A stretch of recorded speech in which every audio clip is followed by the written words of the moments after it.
केवल 11 आदमी होते हैं।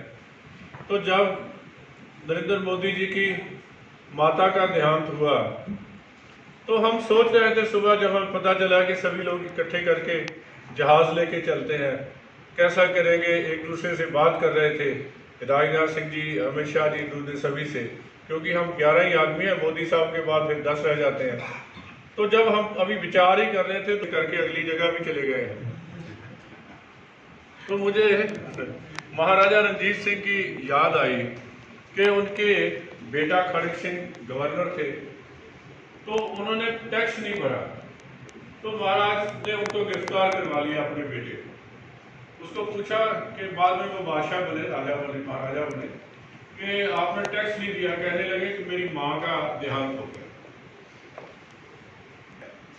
इनकी माएँ नहीं होती, सभी देश इनकी औरतें उनकी माँ होती, और आपने अपना काम करते रहना चाहिए। अपना जो पेरेंट बन के आए हैं, हमारे देश में वो भी समय आया जब हमारे प्रधानमंत्री श्रीलंका गए और वहाँ की फौज ने सलामी देने की बजाय उनको बट मारने की कोशिश की, आप सबने देखा। और कहाँ वो और कहाँ आज की बात है। आप बाहर जाइए, सभी लोग पूछते हैं, do you know mister Modi? तो you don't need no book to read, you have mister Modi.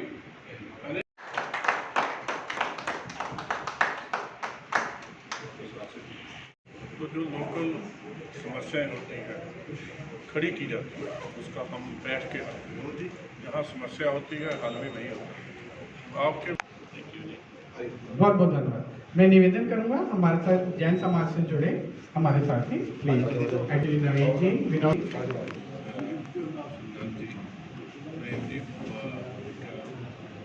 Punjab की दोनों मेंबरी और सारे समस्या खड़ी हुई है, उन बैठ के चर्चा करेंगे।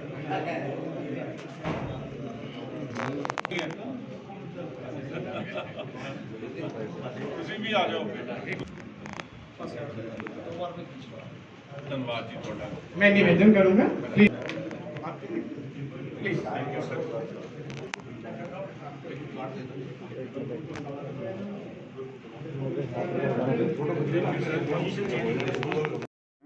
वो अच्छे इंसान बनने का जो रास्ता है, मार्ग है, वो दिखाते हैं। एक अच्छा इंसान बने, अच्छा भारतीय बने। आज हमारा देश दुनिया में 5 नंबर की इकॉनमी बन गया है, एक स्ट्रॉन्ग पावर है। जब हम ये कहते हैं यूक्रेन वालों को लड़ाई बंद कर दो, रशिया वालों को कहते हैं बंद कर दो क्योंकि हमने अपने बच्चे निकालने हैं, तो हमारे पड़ोसी भी हमारा झंडा पकड़ के आते हैं कि इनसे अब ये स्थिति है कि we can direct the countries. आगे स्थिति उससे अलग थी। तो जब हम देश के ये अमृत महोत्सव में इतना आगे बढ़ चुके हैं तो इसको आगे ले जाएं, अपनी नस्लों के लिए एक अच्छा भारत बनाएं, इसके लिए हम सबको मिलकर प्रयास करना होगा। आपने ये भी बात की है कि सभी को आपने ये भी बात की है कि सभी को प्रधानमंत्री नरेंद्र मोदी जैसा बनना चाहिए, लेकिन विपक्ष एकजुट होकर इंडिया गठबंधन बनाया है, इंडिया नाम दिया है। क्या लगता है आगामी लोकसभा चुनाव को? मुझे तो शर्म आती है इंडिया कहते हुए अपने आप को। गुरु ग्रंथ साहब में लिखा गया है, ये हिंदुस्तान हमारा, ये भारत हमारा, ये समस्या, ये हमारे देश का नाम जो है कि इन्होंने दिया, ये अभी विदेशी चीज़ वहाँ रखनी चाहते हैं।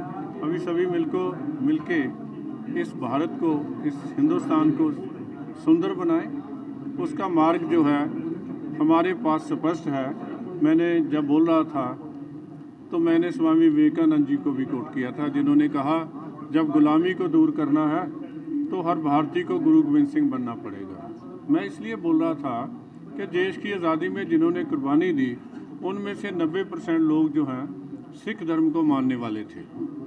तो इसी के द्वारा जब मैंने बात की स्वामी पंडित मदन मोहन मालवीय जी की, तब भी देश में समस्या थी। उन्होंने कहा आज़ादी के लिए हर आदमी को अपना एक बच्चा सिख बनाना चाहिए। सिख का मतलब ये था जो संत हो, सिपाही हो, कुर्बानी के लिए तैयार हो, और देश के लिए उस समय लड़ने की ज़रूरत थी, बहादुर लोगों की ज़रूरत थी। तो वो एक अलग जो संकल्प है, आज हमारे देश को जहां नरेंद्र मोदी जी लेके आ गए हैं, वहां हम सब भारतीयों को उसके मार्ग पे चलने के लिए उनको अपना हीरो बना के उनके बनाए रास्ते पे चल के हमको आगे बढ़ना होगा। आज हमारे बैंक घाटे के नहीं हैं, आज हमारे बैंक मैक्सिमम जो है वो कमाई कर रहे हैं और लोगों में दुनिया भर में हमारे बैंकों के ऊपर विश्वास बढ़ा है।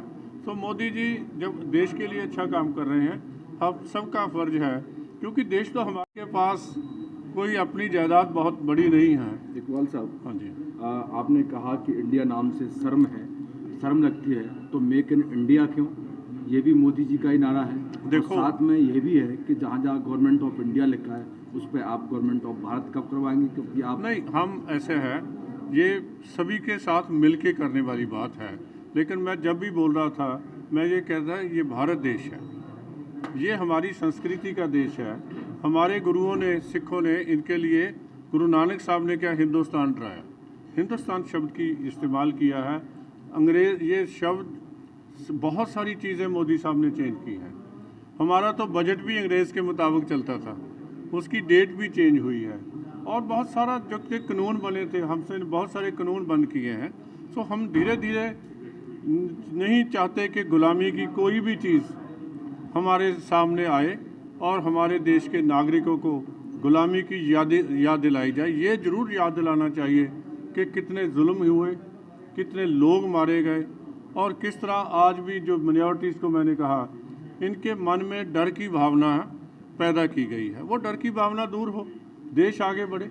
जैसे मोदी जी कोशिश कर रहे हैं, यत्न कर रहे हैं, ऐसे हम सबको उनके सिपाही, उनके साथी बनना चाहिए। एक भारत श्रेष्ठ भारत के लिए आयोग किस तरह से अपनी भूमिका निभा देखो, मैं ये कह रहा था, एक भारत तो सभी बैठ के चर्चा करें। मैंने अभी भी इनको कहा कि आप एक छोटी कोऑर्डिनेशन कमेटी भी बनाओ, अपने समस्याएं हम बैठ के चर्चा करें और उसका हल भी हम ही निकालेंगे, उसका हम हल निकालेंगे, क्योंकि जहाँ समस्या होती है हल भी वहीं होता है। इकबाल साहब, एक प्रश्न हो रहा है।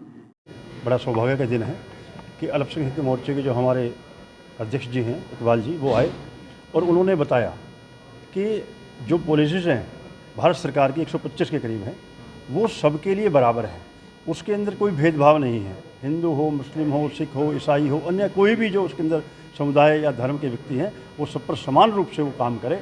और एक ऐसा अच्छा संदेश, हमारा देश की जो एकता और अखंडता है, वो हम सबके जो भी हमारे धर्म हैं, समुदाय हैं, वो सब साथ मिलकर चलेंगे, सबके कल्याण की हम बात करेंगे।